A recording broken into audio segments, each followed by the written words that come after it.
So thanks a lot for joining us for part 2. This is like the nuts and bolts of technology on this one. So we're back again with Mr. Peters, Mrs. Moser, and Mr. Scholl here to kind of give you a little bit of more support for Zoom and Schoology, and to talk to you guys about Tech Tuesday, which we've started here at the high school in the last couple weeks.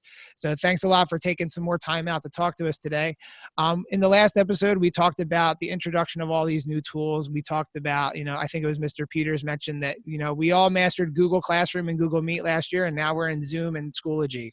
So I know that's been causing a lot of angst and anxiety for people, but, we're making it through. So we're just going to ask for some just very general things, maybe some questions, the most common questions that you've heard or gotten about, our newest technologies here that we're using a lot, and then just kind of giving you a little bit of, feedback and some thoughts to how to kind of combat those. So thanks a lot for joining us again, everybody. If you want to hear what their 9th grade years were like, tune into the first episode. We're not going to go through that again. So let's start with Zoom real fast. So Zoom is the way that you're getting into all your classes.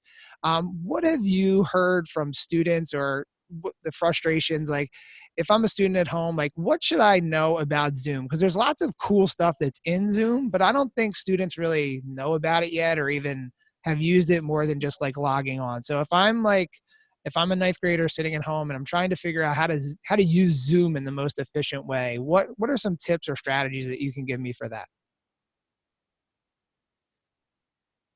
Well, I guess I can start. So I think Zoom, one thing that we need to realize right away is that it's conferencing software, and it was developed to be used in businesses, right? And because of the pandemic, a lot of school districts have switched to Zoom because there's a lot of great features in it, right? We have breakout rooms, the ability to share screens, the ability to have a chat function, all that kind of stuff is great. But with that, it uses a lot of resources on your Chromebook. All right, so one of the tips that I would always tell students is make sure that you're not running too much in the background. If you're one of those people that have 15, 20 or more, I've seen up to 50 tabs open on Google Chrome, it might be a good idea to just close that down and really focus on your Zoom session. If your teacher says, hey, you have to open up this Jamboard, or you have to open up Schoology, that's fine. But really, you want to minimize the resources being used on your device when you're accessing a Zoom meeting. So I think that would be like my biggest tip. While there's a lot of features, the main things that you guys will be using as 9th graders, as students, will just be the conferencing software itself, and possibly the chat feature if their teacher's asking you to respond to something. The one tip that I would add, and I know we're all probably guilty of this, at the end of the day, I close my lid, put it in my backpack, and head home. I probably do that all the time. Same with my phone. I don't really ever shut it off. We charge it every night. It's my alarm for the morning. Same kind of goes with the Chromebook. After talking with a lot of kids, they tend to, do the same thing, that same routine. But we have to get in the routine of, restarting every so often, because there's, we see in the news and there's all kinds of security things. And as Mr. Peters mentioned, it wasn't made for school. So as things pop up, they add different features. They force security settings like passcodes in waiting rooms and things like that. So from a district and educational perspective, some of those updates happen, but only when the Chromebooks are restarted for them to receive those updates. So that I would say would be one of the big ones, is for them to just kind of restart their Chromebooks every so often. And going back to, I think we talked about it in the first session and episode, would be just about troubleshooting. So the first thing, that's kind of the joke of IT and, not being IT is, did you restart it? But that is always, 9 times out of 10, surprisingly, it actually works. So I would say that would be my biggest tip, would be to kind of restart and to make sure they're receiving those updates, whether it's security or new features, or just to kind of clearing those tabs and things like that Mr. Peters talked about. And one thing I've always noticed, and it's just my personal theory, is, there tends to be a little bit more of a lag time in the afternoon. And what we have to realize is, now that we're in this remote environment, there's millions of students across the nation, having this remote learning. So if you think about the West Coast being 3 hours behind, tend to see a lot more, intermittent delays and things like that in the afternoon, because, the West Coast is waking up and doing those kinds of things. So just going through those steps and troubleshooting to see why there might be an issue. Mm-hmm. I think the one thing I'll add about Zoom and students using that on Chromebooks, there are a lot of keystrokes on Chromebooks that I know when I'm working on a Chromebook, and each of us has a student Chromebook, so we can test things. But what students should remember is that your teacher is not necessarily working on a Chromebook. So it's sometimes difficult for them to advise you because they're not seeing it exactly the same way you're seeing it. So I would recommend that you pay careful attention to some of the keystrokes on the Chromebook, because I think Mr. Scholl might have mentioned this in the first episode we recorded, that there are keystrokes that I know sometimes if I'm going too fast, I accidentally hit the keystroke and I turn the caps lock on. And now when I'm given a passcode to get into Zoom, I have the caps lock on. I don't even realize that I can't get in. So understanding keystrokes on your Chromebook, I think, is really valuable. And we do have a page on the Family Tech Resources site to help you with that. So you understand that. That'll help you with Zoom and with everything else. Yeah, those are great tips. And there's so much on the Chromebook it's when you kind of learn those keystrokes or you learn those things, it makes things so much easier. Even on the Macs now, we've had our Macs for 4 years, and I'm still learning things like to be able to like put two windows side by side so I can like work on a document on one side and have, something else on the other side. So, we're all still learning these things too. So it's kind of, we're all in this together as to learning all the different keystrokes and things going on with those that would help Zoom out. So I think those are some good strategies with Zoom. We've talked about too, like sometimes like if a student's allowed to, turning the camera off, because I think people have been finding that the camera eats up a lot of the stuff inside of the computer, where when they turn the camera off but stay in a session, it works a lot better. So if there's times where you can like kind of turn the camera off and keep Zoom on, if your teacher allows that, that might work too.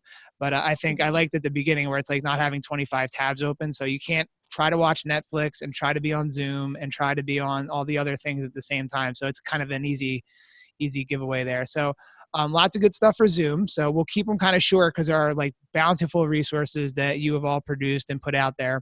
But I wanted to kind of get like the top things here. So our next one is Schoology. So that's the new learning platform that we have this year, learning management system, I guess technically is what it's called.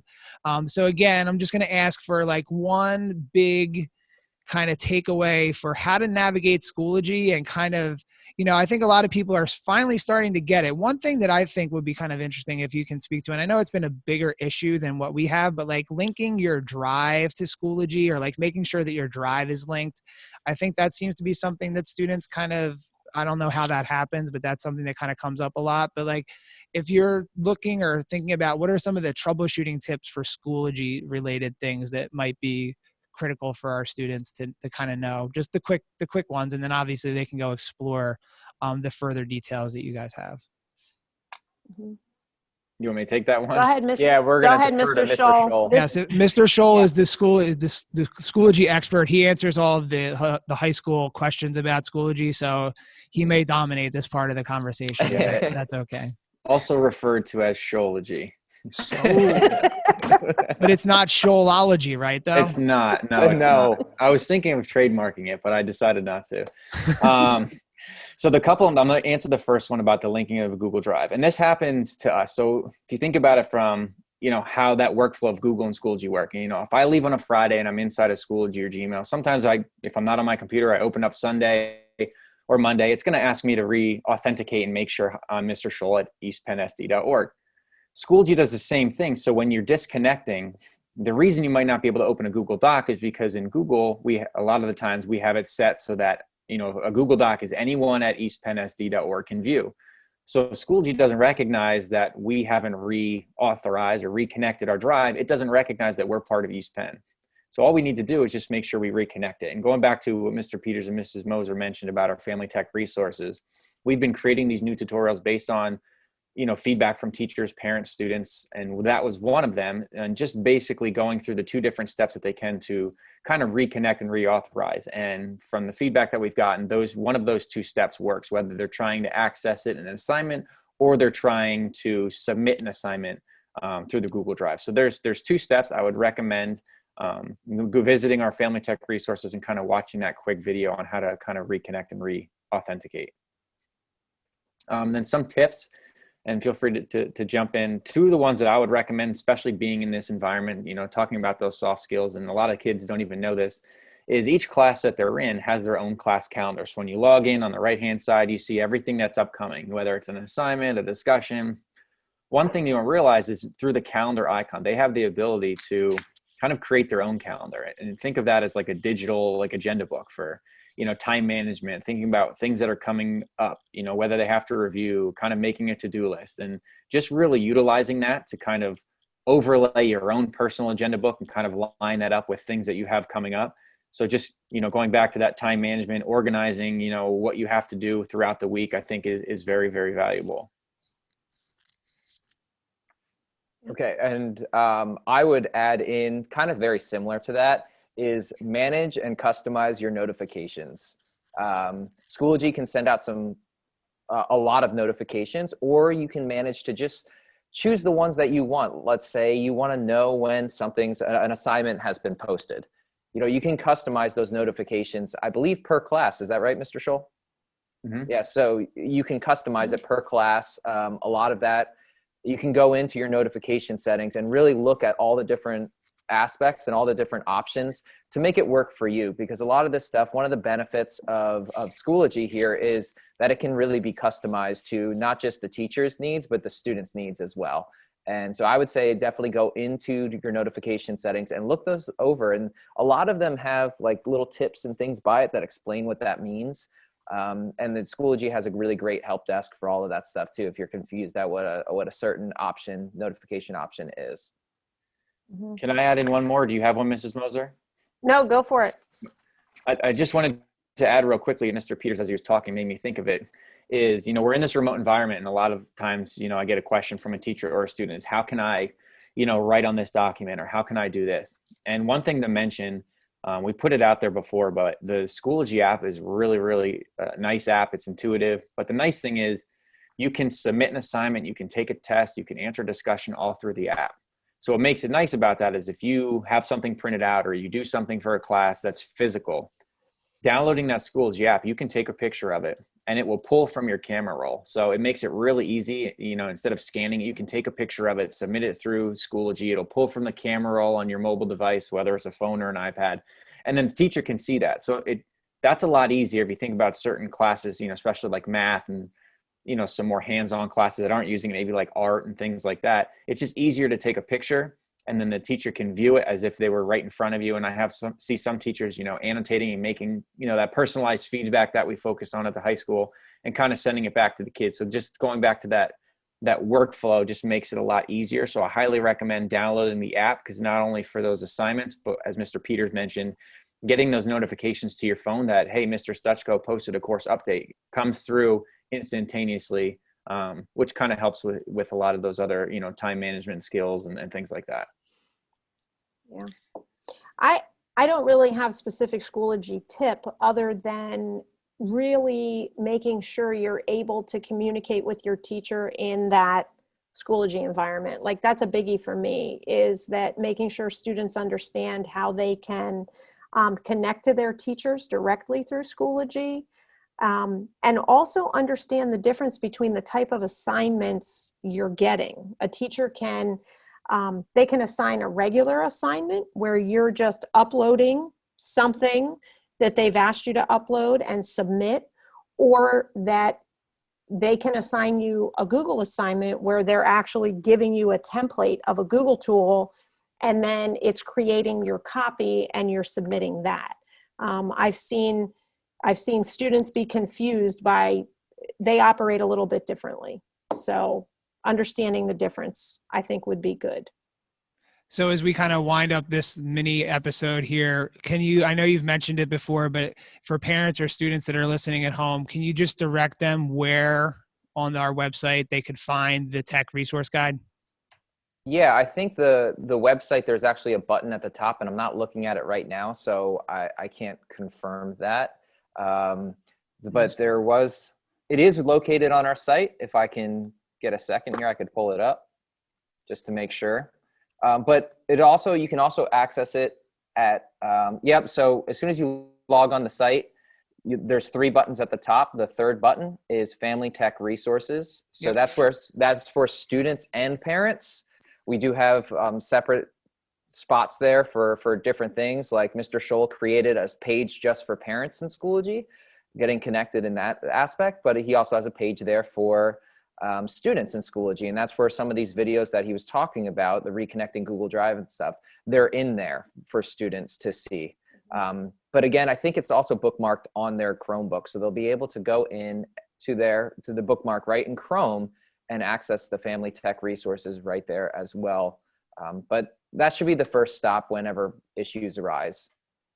And if a student is having like technology, like hardware issues, the link for that one-to-one tech resources, I think that's also in the links that they can click on right there in the upper, it's like the upper left-hand corner of the Chrome browser. I believe it's right there to get to the one-on-one tech thing as well too. So if they're having hardware issues, that's there as well too. So I think we've given a lot of information. Students are also getting technology information on Tuesdays during advisory period, third period. And I know that your group there is kind of helping to put together some resources for that. I know you said, I think you either said it in the last episode or we talked about it, that all the keystrokes, the Chromebook keystrokes, that was something that you guys just put out. So I'm sure that as more problems arise that are more general problems, I'm assuming that on those Tech Tuesdays, there'll be some kind of feedback or kind of new stuff from your group to kind of help ease this transition along too. So is there any other technology information that you want to pass on before we sign off from this episode? I think we've covered a lot. Good. Yeah, between the 2 episodes, so if you've listened to the first one and this one, you've gotten a lot of great information. There's tons and tons of resources that have been put out since last March too, to kind of navigate the Chromebooks and all that other stuff. So thank you so much for all the work that you've put in to kind of make this transition as seamless as possible. I don't know, people probably don't know who you 3 are, but you are 3 of the people that have really kind of got this thing going here for the last several months. So the underknown but much appreciated technology group. So thank you very much. If you have questions, please feel free to kind of look at all the different resources that are there, and hopefully we're gonna get a little bit better with all this, and we stick with it for a while, and we'll all become experts at it. So thanks a lot for joining us, and good luck for the rest of the school year. Thanks for having me. Okay, thanks. Yeah, thanks